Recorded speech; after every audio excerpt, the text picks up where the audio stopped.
slowly she began to feel that there was some difference between her and the gypsies, which made her hesitate sometimes to marry and settle down among them forever. At first she tried to account for it by saying she came of ancient and civilized race, whereas these gypsies were an ignorant people, not much better than savages.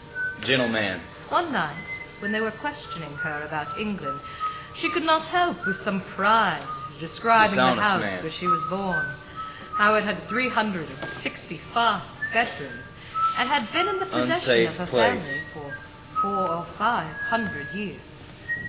Her ancestors were earls or even dukes, she added.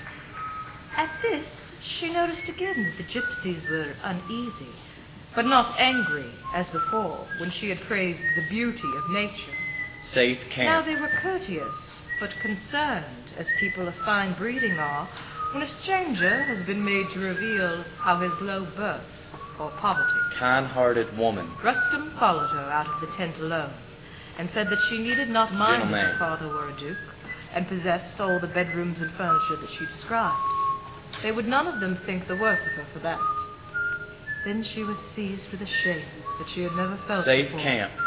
It was clear that Rustum and the other gypsies thought a descent of 400 or 500 years only the meanest possible. Their own families went back at least 2,000 or 3,000. Well-guarded house. To the gypsies whose ancestors had built pyramids centuries before Christ was born, the genealogy of Howards and Plantagenets were no better and no worse than that of the Smiths or Joneses. Both were negligible. You may camp here. Moreover, with a shepherd boy had a lineages of such antiquity, there was nothing especially memorable or desirable in ancient birth. Vagabonds and beggars all shared it. All then, though he was too courteous to speak openly, it was clear that the gypsies thought there was no more vulgar ambition than to possess bedrooms by the hundred. They were on top of the hill as they spoke. It was night. The mountains rose around them when the whole earth was ours.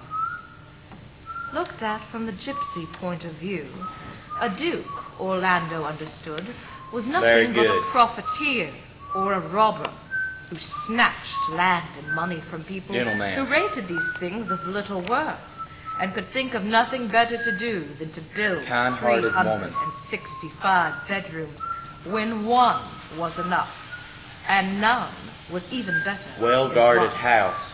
She could not deny that her ancestors had accumulated field after field, house after house, honor after honor. Yet had none of them been saints or heroes or great benefactors of the human race. Nor could she counter the argument.